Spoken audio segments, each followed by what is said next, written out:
on my neck, on my fingers, death lingers when I sight through these Memphis streets. And I stay on the beat, mama better rapper than me. Saints and scripture back. All right. You could have prepared me for that. Oh yeah, no prep. We are here. This is season 1, episode 1 of the Memphis Mix for short. I'm here with my guest, Julio, otherwise known as Arthur Henson. He might get called both, I don't know.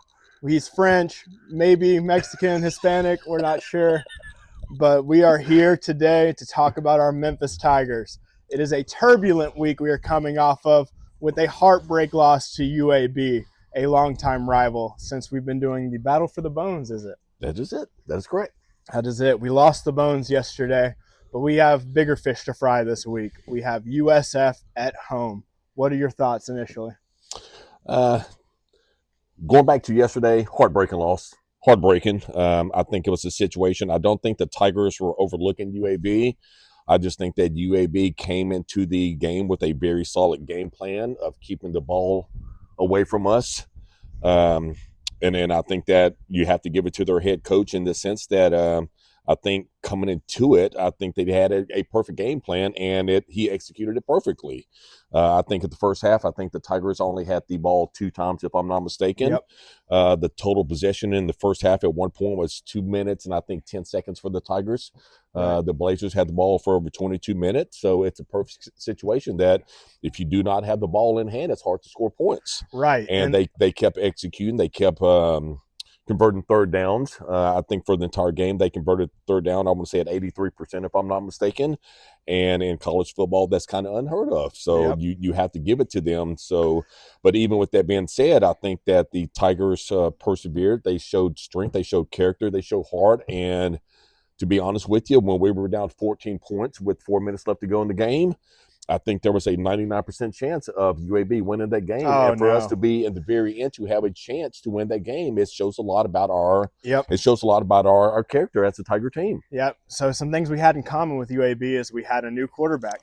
UAB started a freshman quarterback. That's great. I believe. Don't have his name on hand, but you can check in the description. That's how well known he was. Yeah. Yes. I'm pretty sure the announcers had to watch high school film of him. So very, very interesting that they started him. We brought in our AJ Hill, of course, very, very, very sought after recruit. I believe his first choice was Florida, and we sniped that. Good on you, Ryan Silverfield. We'll get into you a little bit more. But let's get into the fun stuff this week. We plan on announcing the Memphis Mixer of the Week, who will be a Memphis player who will be getting protein pancake mix. Not this one. This is ours. But we'll that stays home. That stays home. It's like the Battle for the Bones should have. I hate to go there. But they took the bones from us. They took the bones from us with their mayonnaise sauce. They did.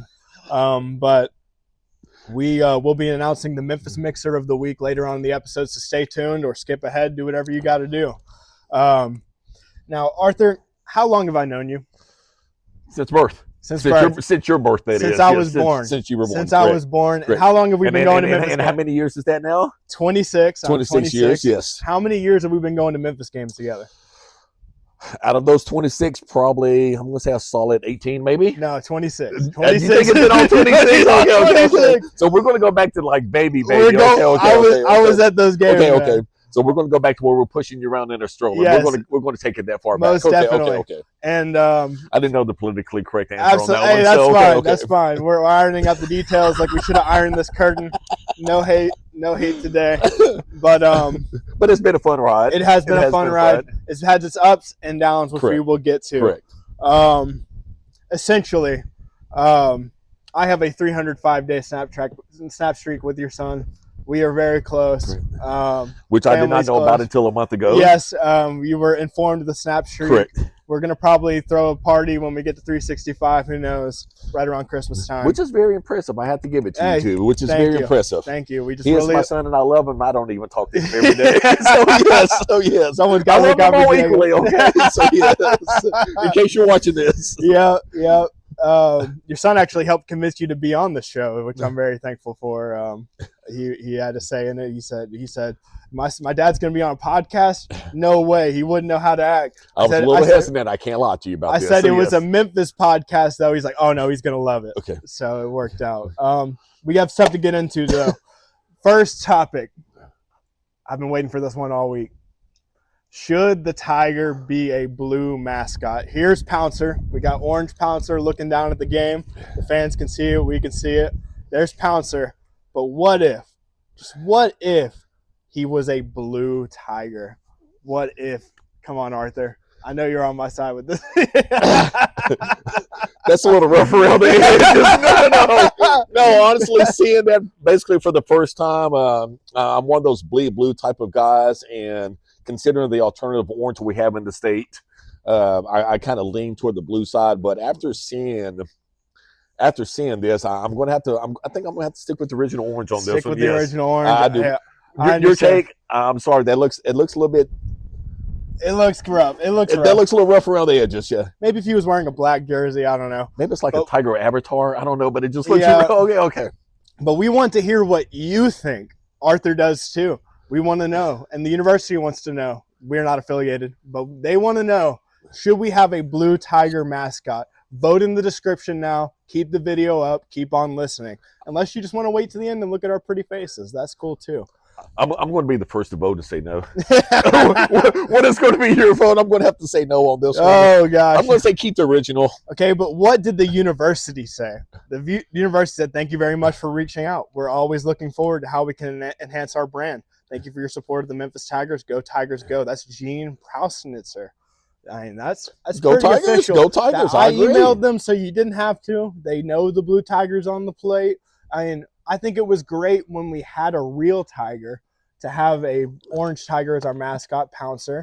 But now that we don't have a real Tiger, I mean, it's just kind of empty, you know? Whatever happened to Tom? Yeah. Tom was seen by PETA as a negative influence on the culture. And we understand. I mean, LSU still has a Tiger. He lives pretty lavishly. He looks pretty healthy. He has a nice home. I've been there. He has a nice home. Tom not looking so hot in his heyday. Okay. I hate to be like that, but not looking great. I mean, let him live out his life peacefully, right? Yeah. Hey, good on you, Tom. Tom. Thank you for your service. Thank you for the years provided. Thank you. Yep. All right. USF preview.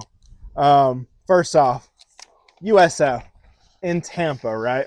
The fans are seeing Tampa. We got it on the screen. Tampa. Not in South Florida and not even close. That's a good 150 to 200 miles away from being in South Florida. What do you think? Would that be considered more Central Florida? Let's see. That would be more Central Florida, would it not? That's Gulf Coast. Gulf Coast, not even Central. It's on the edge of Gulf Coast and Central. Actually, I think it's well within Gulf Coast. I mean, if you really look at it, pay attention. No, that's Gulf Coast. Yes. That's way up there. That's like halfway through Central Florida. They're a pretty big university, are they not? Yeah, and they're a pretty smart university, you'd think, but not geography. Okay. Not geography. Did they initially start off in South Florida and like transfer to Central Florida? They have other campuses, I think, but they're further north. So not. But Tampa, this is the University of South Florida, correct? This is the University of South Florida. This is where they practice, not in South Florida. Okay. Well, now that we have that out of the way. Yeah. Moving on. Their defense. I've been watching a little bit of South Florida football. I watched the North Texas game. You were at a Grizzlies game. We forgive you. We love the Grizzlies. We forgive you. But preseason on top of that. Their linebackers bailed them out. I was thinking way too many yards allowed. I think we run the ball all over them. We get 10 yards down the field, and we ball out. But that's all we're going to say to that. We're not going to let them know what we're doing too much. I think they give up a lot of big plays defensively. Give up a lot. I think they give up a lot of big plays. I mean, the fact that the second-string high school quarterback that never played a day in high school for North Texas actually made some plays against them and got the ball down the field. Scored what they scored 24 something. And what a lot of people probably don't realize about that game, that was a tight game going into the fourth quarter. It was. That was a very tight game. Now thing about Florida, they do put up a lot of points on you, and I think they scored 4 touchdowns in a span of 3 minutes to pull that game away, to put the game away. But in going into the fourth quarter, there was a very tight game. Most definitely. Sorry, I had to double check my mic's working. This is our first episode. Cut us some slack. We're all right. Amazon. Amazon.com. Amazon, Okay, definitely. Okay. Definitely. I don't know how you knew that, but you did. Shout out to Amazon. Shout out to Amazon. For the plug. They won't ever sponsor us, but if they did, we'd be down for it. Here we go. South Florida. The real thing. Their quarterback ain't got no pancake mix. And you want to know how I know? Do you know how I know? I bet you can guess. Because he's rocking diamonds every game. Look at this. Rocking diamonds every game. You know what we have to say to that? Pancake mix! You ain't got no pancake mix! You ain't got no pancake mix! They ain't got no pancake mix. No mix. This guy is a sorry excuse for a quarterback, and you will see that Saturday. Our defense is going to be all over him. Our defense had a rough game against UAB. We're coming back for blood. I think we've injured or at least had a quarterback sit on 4 out of our 6 games. Starting quarterback sit for 4 out of our 6 games, teams that we played. Does he actually wear that during the game? What? Does he actually wear those during the game? He wears those during the game. We saw him during North Texas. They shined all over the screen. That was ESPN2, I believe. It was kind of ridiculous. He better not wear that chain against Memphis. Maybe the silver chain he has on standby. I did some research on this guy. Maybe if he wears him, it'll slow him down a little bit for us. I think so. I think he's going to be easy to spot on the game. So if he thinks he's going to run all over us, he's very sorely mistaken. But he ain't got no pancake mix. You ain't got no pancake mix! Oh, yeah. That's right. We're doing it. All right. So take us through. I know you've been around for a while. You remember the old days of Memphis Tiger football. But take us through the rough era, that 2000 through 2010, 2011. What was going on in those 9 and 10 loss seasons? A rough time to be a Tiger fan. Rough time to be a Tiger fan. Truthfully, bleed blue. I have bled blue basically probably since my first Tiger game when I was 11 or 12 years old. We're looking back in 82 or 83. Mm-hmm. And the biggest thing in going back to that time frame was that we knew we were not a solid football team. We will pull out a win every now and then against a team that we knew that we were clearly inferior to. Yep. But the biggest thing was just, I'm going to say more than anything, when we played a team, we were hoping to keep it close most of the time. We realized that we were not the team to go out and pull off the upsets at the time. But when we played a clearly superior team, we were just hoping that we would keep it close. Right. And most of those games that if we kept the score within maybe 14 or 21 points at the time, we felt that was a victory for us. It was definitely a victory. And as a Tiger fan, you just got tired of the 20 to 30 years basically of the moral victories of not getting blown out of the water. Yeah, I mean, we won the party, surely. We won the party every weekend. We won the party. Absolutely correct. Every weekend. Every weekend. It was ridiculous. It was so much fun. But, you wanted to stay and watch the Tigers. You didn't want to stay for a 40-point loss like, okay, they scored again. We're not going to go into details. UCF blowing us out 40-0. We're not going to go into details. Good. And there were many games. There were truly many games to where we were happy to settle for field goals in the third and fourth quarter at that time just to put points on the board. Okay. Just to show that we weren't getting shut out by a team. So I have a question for you. Yes. Jacob is, say, 8 to 10 years old. 9 and 10 lost seasons. Your son Jacob is 8 to 10 years old. What is your favorite memory from a 10-loss season? I don't know if it was a 10-loss season, but my favorite memory was, and I'm going to say this was actually during the D'Angelo Williams era when we actually started building the program a little bit. And this comes a little bit later. It's a little bit later. Yes. Now, I mean, there were a lot of memories. We had good times, and fortunately for him, he was a little bit too young to remember the heartbreaking losses at home. Right. And at him, basically, it was more about the party, and as you were saying, basically going and experiencing. But one of my favorite memories, probably going back to, was I think we were playing Louisville, if I'm not mistaken. And maybe Louisville or SMU, and it was a double overtime game, and I was there with the family, with my son and a daughter at the time, and it was pretty cold. Yeah. And we were having a really good game, and we went into double overtime, and the missus at the time was begging us to leave because she did not bring a jacket, and Jacob and Anna absolutely refused to leave because we were actually having a really good game, and there's not too many memories of him winning, or the Tigers winning as a kid. And I think we ended up winning that game in double overtime, if I'm not mistaken. And one of the highlights of the game was that a lot of fans had left thinking the game was over, and we all moved down into the end zone behind the goalpost. And I remember them kicking a field goal basically in overtime, and Jacob actually catching the ball. Oh my basically God! catching the ball basically when they were kicking the field goal there. Basically, I want to say it was the go-ahead score for the win, if I'm not mistaken, and we ended up stopping them. So that's probably one of my better memories. Amazing. So yes. 10 out of 10. Now, so far as the better memories of the losses, there really weren't too many good memories with the losses. No, Parker. but that's a good one. That is correct. That's a W. That's a W. All right. All right, so I'm going to go. We're off the cuff here. So what about one of your better memories of our losing seasons? I mean, I said we always won the party. I mean, it was cold back in Memphis and back in that time, pre-global warming, you know. That is correct. But I remember we made crawfish, out of season crawfish, mind you. And, out of season. Out of season. Okay. Out of season crawfish, and it was seasoned, but it was out of season, not being in April. And I remember taking a crawfish and putting it on one of the girls, like the older women's hair that was tailgating with us, and she jumped up and freaked out. It was so funny, and that's my favorite memory. Not too many good memories. It was a hard time to be a Tiger fan. A very hard time. Yeah. Very hard time. So, but to remember that the Tigers haven't fired a head coach since 2011. What do you think there? I think that goes to show the strength of our program. Well, we've come in the last probably 15 years. Since we had was it Justin Fuente? Well, the thing I think I want to say, going back to the Tommy West era, I want to say that and keep in mind when you go back, lifelong Tiger fan, born in 1971. I think when we went to the New Orleans Bowl during the D'Angelo Williams era, first time that I had been to a bowl game in my lifetime. And it was just when Tommy West came to the school, you actually thought that, hey, we have something building here. We're on a positive track. Yep.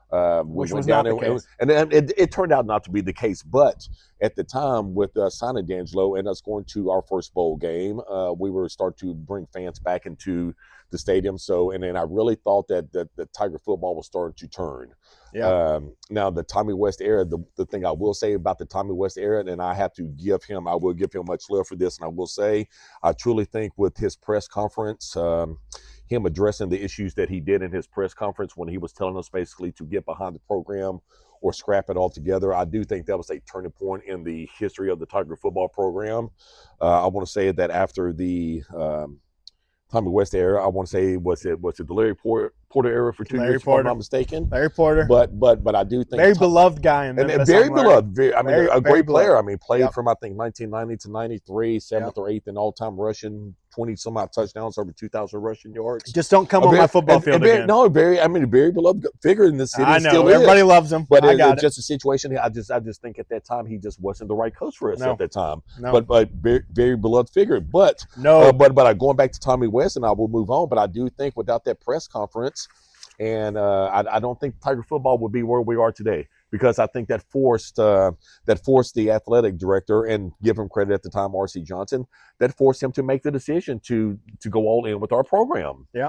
So, but going back to your original question, us not firing a head coach, since then, I just think it goes to show the strength of our program and where the Tigers have headed in the last 15 years, and I think where we will continue to move going forward. So Justin Fuentes did a great thing for us. He led us to a new conference. Now, I'm not sure how much of that, we spoke about this the other day, I'm not sure how much of that was Justin Fuentes, but how much does joining a new conference influence the quality of recruits you get and the quality of just the overall football experience? Do you think going from Conference USA to the American, very similar in name but not very similar in play, do you think going from the Conference USA to the American really has helped us secure good coaches? Tremendously. I absolutely do. I think just like players, I think the coaches look for a challenge, and they want to be challenged. And just like the players, you want to be in the spotlight. No different than us trying right now currently go after the Big 12 and things like that. You want to be in the power conferences. You want to play against the best of the best. And I think so far as recruiting, when you go into someone's home, you want them to know that they will be seen on Saturdays and they will be playing against the very best. And I think playing against the very best prepares them to play at the next level. Very good. Very good. Okay, the turnaround era. 2014, great season. Unarguable, the best football season for Memphis up to that point. Correct. First 10-win season since 1938. Memphis has fielded a football program since 1912. First 10-win season since 1938. Remarkable times. Great time to be a Tiger fan. We ended the year in a 3-way tie for the AAC title with UCF and Cincinnati. That hurt. Should we have been named the winner that season? Because we had a 7+ game win streak. Correct. We had 10 wins. Other teams had 9 wins in conference play, I believe. We had 10 wins. Now that could be our scheduling, but you win 7 games in a row, you go to the conference championship, but then who do you play? You just coin toss? I mean, 3-way tie, never heard of anything like it. Leave it on the field. Leave it on the field. Yeah. Let it be decided on the field. Let it be decided And on that's the why field. that's why I do enjoy the new setup of the conferences. Yep. And let it be decided on the field no matter what. so do you know when the last we talked about it a little bit, but do you know when the last time Memphis won a conference championship before 2014 was? No. 1971 Missouri Valley Conference. I believe we won less than 5 games that year. That's the last time we won. And you win a conference with 5 games? With 3 or 4 games. I mean, I don't know. Did we only have an 8-game season that year? Yeah, it was rough. It was rough times, again, to be a Tiger fan. You were born that year. I was born that year. You were born in 1971. 54 years in the making. 54 years in the making. Like wine, friend, like wine. And what was the name of the conference again? Missouri Valley Okay, Conference. okay. I haven't. I had to look it up. So I'm going to assume that's right before the Metro Conference. I think when I first Yeah. started becoming a Tiger fan, I want to say we were part of the Metro Conference, if I'm not Okay. mistaken. So yeah, Okay. late 70s, early 80s, maybe. I believe that's right.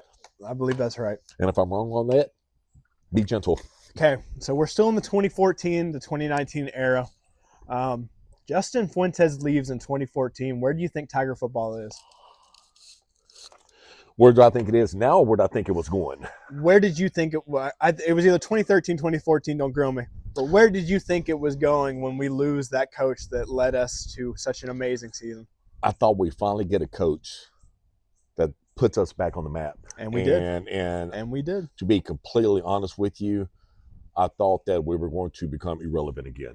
I Yep. really did. As a Tiger fan, my biggest fear was becoming the Tigers team that everyone knew we were Yep. before the Fuentes era.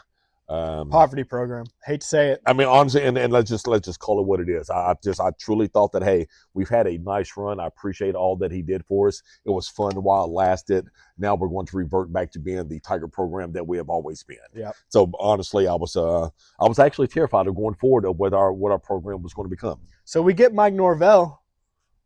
Maybe he has a shaky season first 2, but then we're back in business. What are you thinking then? I love Norvell. Yeah. I love the style he brought. Yep. I love the enthusiasm, the youth more than anything. A modern day Calipari. Honestly, but that's a great. hey, I'm going to say a great comparison, no, but with his youth and just his love and his spirit, and I think players are attracted, and I think they're drawn into a program with that type of enthusiasm. So, and I absolutely, that is a perfect analogy. Yep. Because Calipari was a master of doing that, basically And bringing it in and making you excited about the program. And Calipari left, and so did Norvell. Basketball, football, different eras, but we all know what that means. We saw it happen in basketball. What does this mean for football? We just lost our coach. I was even more heartbroken after Norvell left. No. So I mean, if I was not, if to think about it, if I was not proven right, basically after Fuentes left, after Norvell left, I really thought, hey, and we have truly been blessed for several 8 years right here. Now, basically, they're going to take all this back from us. And to be honest with you, when Silverfield, and I do, and I think I personally look at it, I think if Norvell would have stayed around, I would like to have seen what would have happened in that Cotton Bowl. Would it have been any different? I don't know. I think Silverfield came in and what he had to work with. I think he did an outstanding job at the time.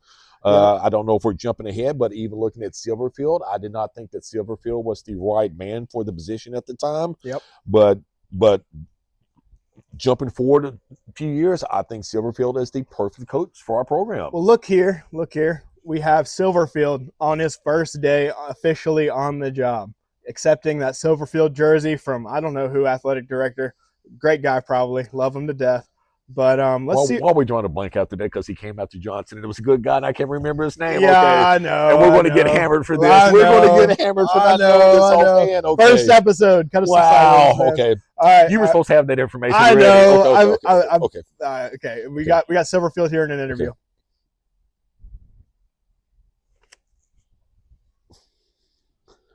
One sec. It gives me time to look up his name. Yeah. We're going to do it the right way at all times. I constantly throw out terms like structure, standard, and accountability. Those are the words I threw out to our players at our team meeting not too long ago. We're going to do it the right way. Everything is going to matter in this program, from academics to how we live socially to what we do in the community and on the football field. It is all going to matter. Every day is just going to be just as important as the last. We will make this city proud. We will make the University of Memphis proud. All of our fans, thank you. We will make you proud. I'm excited about this journey for many, many years to come. I can't wait to get started. Look how much even though I younger he feel like looks I've there. already gotten started. Look how much younger he looks there. Yep. He's been through football. He's been through a lot, I think. Honored and humbled and so appreciative to the city of Memphis, the university, to our athletic department, to be your head football coach. Go Tigers, go. Almost cut him off there. Well, looking back, I think it was a great hire. Do you think he did everything he said he was going to do? Worry about academics, I do. balling on the field, off the field? I absolutely do. That's 5 years ago. I think he kept every promise. I think he has represented the city, and I think he has represented Memphis exceptionally well. I really do. I was not a Silverfield fan that first year. I will openly admit. No. The unknowns about him, giving him a chance, an unknown. But we kind of did the same thing with Fuentes and Norvell. We gave them the chance. Basically, they were unknowns, and I think so far as he's continued building the program and putting them where they belong. Yep. I mean, he has made Memphis football relevant, and he's kept them there the last 4 or 5 years. And speaking of keeping anything here, Ryan Silverfield said this is his dream job. He said, this is my dream job. I'd love to work here. Started crying, said, offensive line coaches aren't supposed to cry, but I'm the head coach now. So, yes. Love that. Yes. He loves this team. And really, he hasn't lost a bowl game since he's been coach. He was head coach for a week and then lost the first bowl game, the Cotton Bowl or whatever it was. And he has not lost a bowl game when he is the full season head coach for a full season. But even then, you were looking against a top 10 Penn State team. Exactly. Penn State's always been those Penn guys. State is. Oh, we got bugs. Okay. He said I have bugs. Bugs! All right. Do you think we need a sponsor for bug spray the next time? Maybe. Okay. Well, Maybe. It's a winter show, so maybe. It is a winter. You never know. They should be dying off at this time. Okay. I think that's a perfect segue. I think that is a perfect segue into our sponsors. Who do we have today? None other than Milwaukee. Not an official sponsor, mind you. This is an old Milwaukee speaker. It's coming in handy, helping us out with all of our audio. Perfect. And we also got Yeti cups we're drinking from. Love Yeti. And last but not least, we have what really keeps this half of the show, this half of the table going most days is our Create gummies. Creatine, 5 grams per gummy. Great. None of these are our real sponsors, but we would love to work with them in the future. So please help us. We have to give a shout out to the pancake mix. Oh, and the pancake mix. Shout out to the pancake mix. No brands. We just love pancake mix. And you know who doesn't have any pancake mix? If I can help us out here. But he does have the chains. He got the chains. You ain't got no pancake mix. You ain't got no pancake mix. He ain't got no pancake mix. USF ain't got no pancake mix. No mix. I think when these shirts printed up on game day. No mix. You know that? No mix. If they're watching this, I think that ought to be a great game day shirt. Game day shirt. You ain't Right got no there. pancake mix. Ain't got no pancake mix. All right. Moving on. This we year. just like totally jumped off script there. Didn't Hey, we? that's fine. I mean, it was just That's totally fine. yes, That's yes. fine. But I will. Can I ask you a question before we move on? Yes.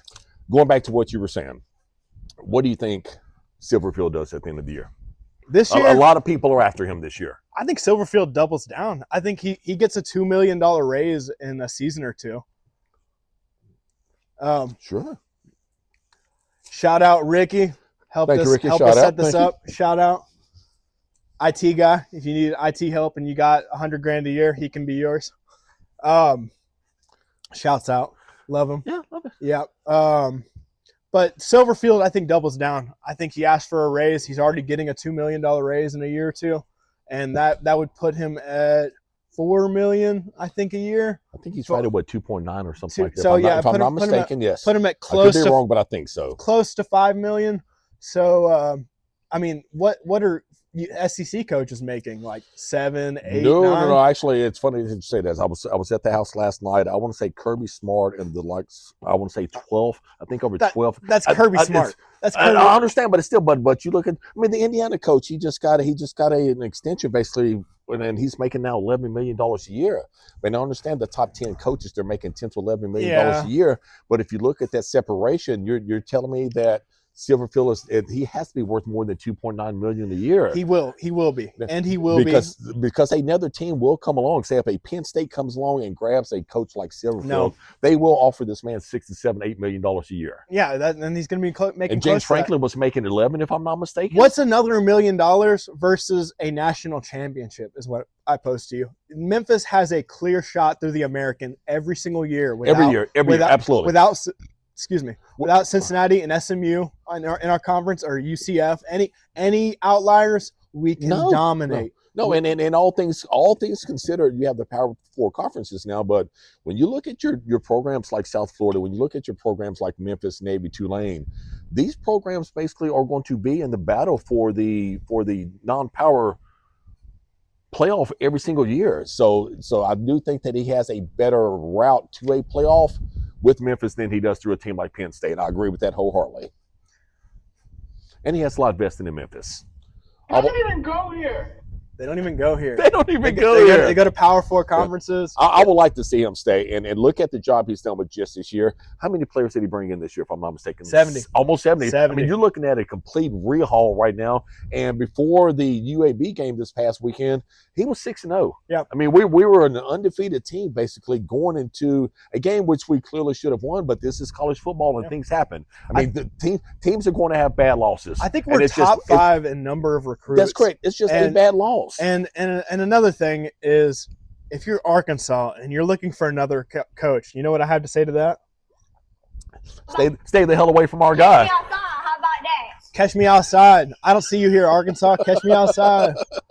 Catch me outside. Stay in your own damn lane and stay away from stay in your own damn lane. Stay on that side of the river. We won't have any problems. Yeah. Just cancel that Calipari game. We don't want them. But be honest with you, I am a huge Silverfield fan now. Yep. And going back to the first year, I never thought I would say that. But even after a loss, the numbers don't lie. You're going to have bad losses. That's football. Every team, Notre Dame, Northern Illinois this year, you're going to have those bad losses. That's just part of the sport. But basically, let's see how we pick ourselves up, and let's see this weekend. All right, now we're getting into modern day. We went over the overview. This is the first show. We're not going to talk this history every game like we did today, but we are talking now about the 2025 preseason hype. I don't know about you, but I was looking up players every day. Like, is this guy going to make a play? Is this guy going to make a play? Who did you see making plays, and who has really jumped off the page to you? I'm going to say this. I was hesitant about Lewis. I'm going to say this. I was hesitant about Lewis. Absolutely. And I do think coming off the remarkable 4 years we've had with Hennigan, I was a little bit hesitant. But to be honest with you, Lewis, I do think Lewis is our guy. Unfortunately, he was hurt yesterday. Hill came in, did an outstanding job yesterday. Going back to that game, very well said. And I don't think we would have been in that game yesterday without Hill coming in and playing the way he did. Nope. But I'm really impressed by Lewis coming in and the way that he can make plays happen with his feet. I love him when he's on the move. I actually think he's a better quarterback when he's on the move than he is being safely in the pocket. I wish we'd roll that pocket every single time. Every Every single time. Going back to the Arkansas game, Arkansas defensive line, their linebackers, they could not keep up with the speed of Memphis. Exactly. And every single time that we rolled him out, good things happened. Yep. So I'm going to say basically so far as my number one pick so far for this year, it has to be Lewis. Now our running backs are always strongest, and I will say that as well. I have to give them that, but my number one choice so far is probably Lewis. So Brendan Lewis, anytime I hear mobile quarterback, I think weak arm. He might underthrow, but he does not have a weak arm. He does not. He can get the ball where it needs to go, when it needs to go there, and he is a playmaker. Absolutely. I mean, how often do we just get absolute playmakers at the quarterback position? You can't really argue that Seth Hennigan made plays like that because we were kicking field goals left and right, and it really exposed our field goal kicker last year. Had to get rid of him. I agree. Now we got the best field goal kicker we can ask for, and he's almost out of a job. He's not kicking at all. So Hennigan gave us 4 solid years. He gave us 4 solid years. He gave us 4 solid years. Love that man. I follow him on TikTok. He gave us 4 solid years. Shout out he Seth really Hennigan. did. Hire my man Seth Hennigan. He's worth $300,000 a year. If you can afford him, hire him. But just like our running backs, though, we've had a really strong string of quarterbacks in the last 15 years as well. Yep. With our Tiger program and even our running backs, and we're going to have another one coming out here. But we have what, 4 or 5 running backs in the league right now, if I'm not mistaken. Yep. So, and Memphis has become known as the running back U. Yep. And we're pretty soon about to be a quarterback U. Absolutely correct. I mean, AJ Hill, knowing what his NIL is worth, a slick buck. I won't go into details, not to expose the man, but he's playing like he's worth every dollar of that. He brought the ball down the field twice. He scored once and almost scored twice. Correct. And even with the interception, I'm not going to knock him for the interception at all. We're driving down the field. You take your shot. He overthrows the ball. That happens. I mean, that's part of the sport. But I still say, without Hill coming in and doing what he did yesterday, we're out of that game. Memphis never has a chance, basically, to have that, to be on the goal line, first and goal like that. If Hill doesn't play like a 6'4", 215-pound cut, we're losing by 14. If he doesn't play like he knows ball, we don't win that game. We lose a awful game. Absolutely correct. Absolutely game. Correct. So kudos to Hill. We won't get into what transpired at the end of the game. We're just going to move forward. We are like the Tigers. We are 1 week at a time, and that week has passed. And now we there's play nothing USF. you can do about that when you move forward. There's nothing you can do about it. Charge it to the game. Move forward. Charge it to the game. Swipe. All right. Classic comparison. You remember that 2019 team. Probably better than me, but that was my first year back from college, back in town. So we won the conference championship. We beat the brakes off some teams. We did. And it's some really good teams. At the end of the season, we put in 2 running backs in the backfield. Who was it? Kenneth Gainwell and Patrick Taylor. Okay.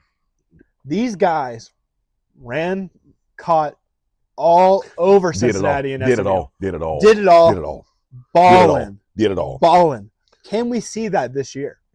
What do you think? Do you think that we can get a Sutton Smith and DeRosier backfield? Is that on the table? Triple threat backfield with AJ Hill or potentially Brendan Lewis if he gets healthy again? I think so.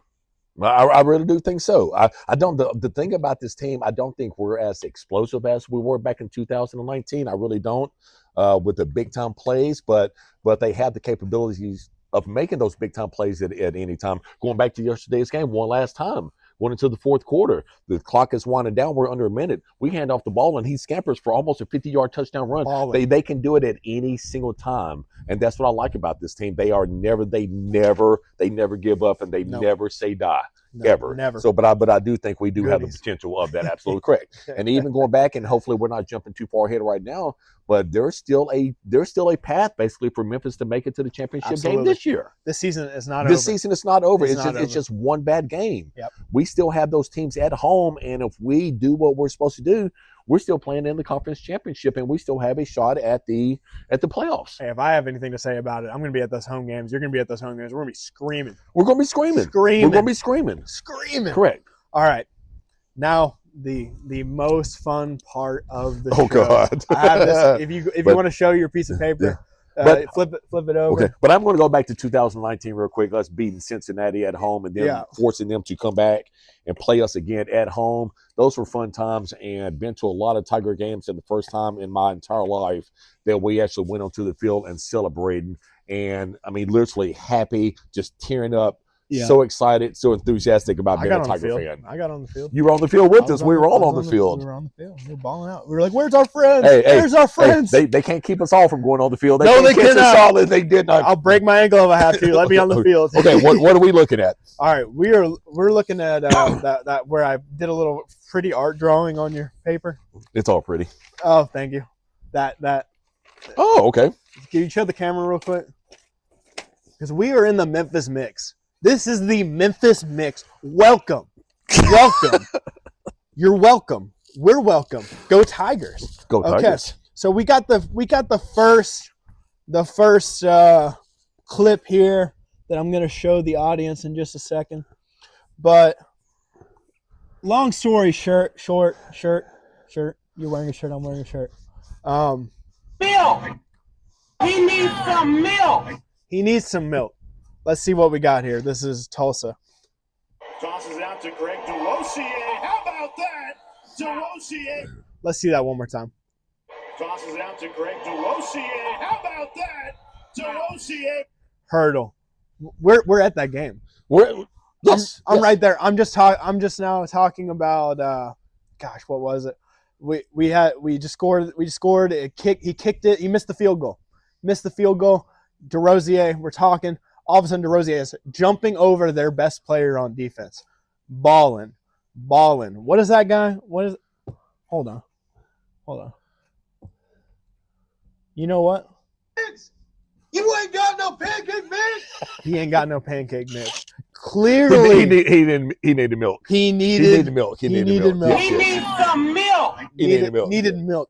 Because how are you going to get jumped over by DeRosier? How? What is he, like 5'8"? He's not short. Okay. You ain't got no pancake mix. All right. Now we bring you all. So was that the worst play or the best play? That is the worst play defensively. How would you say that? That is the defensive. That is the Mr. No Pancake Mix. I got you. Okay. He ain't got no pancake mix, and here So we that's have. not giving him $1, but he gets milk. He gets milk. He learns what to buy at the grocery store. Don't go to Waffle House. They ain't got pancakes. Okay, don't go. I'm coining that. Don't go to Waffle House. They ain't got pancakes. But here we are. And that's an actual fact. They ain't got pancakes. Now, here we are. Our Memphis Mixer of the Week. Drum roll. Okay. UAB. Here we go. Quarterback run. Ball comes out. It is recovered by Memphis. Drew Watts. How about that? Drew Watts, you are our Memphis Mixer of the Week. If anybody I know at the Memphis program has the ability to get you this pancake mix, or if I can get a hold of you and get you this pancake mix, you will have some protein pancake mix this week. Okay? That was such a big play at the right time. It was balling. Such a big play. 17-24. I mean, honestly, you're thinking they're driving down the field. We can't get the ball back, and we're praying for a miracle here. And you're thinking they're about to go up 2 touchdowns on us. And our offense, we're having trouble moving the ball. We just needed a big break. Balling. Drew Watts jumped on top of it. I'm sure some other people caused it. Drew Watts, you are our Memphis Mixer of the Week. Shout out. Well, all right.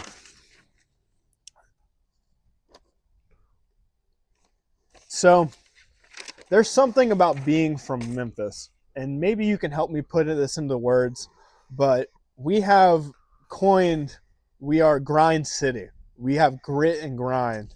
And there's a lot of people, like the Pink Floyd song, hanging on in quiet desperation is the English way. That's a Memphis thing. That song could have been made by somebody from Memphis, because we really just hang on and wait for the next great thing, and we all are better for it. I mean, we are resilient people. So how far have we come? An overview, 1980 to 2025. do we deserve this season? Do we deserve Ryan Silverfield? Absolutely. Absolutely. I think that we deserve what this city has, what this team has brought, what it has done to the Memphis culture. And one thing I will explain to you, and hopefully everyone can understand this. The thing I love about sports in general, the thing I love about Memphis football more than anything, and I will give a brief description. We were at the Arkansas game. Arkansas is driving the field.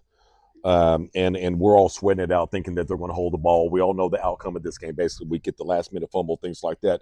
But what I love about the culture, what I love about sports in general, especially this Tiger team, is how they bring us all together. I am sitting around people that I've never seen before in my lifetime. Behind me, basically, is a couple. Probably in their 60s. To the left of me is a lady, behind me to the left is two friends. In front of me, basically, is a lady and another gentleman that I've never met before in my lifetime. It's a white couple in front of me, it's a black couple behind me, and another black couple behind me.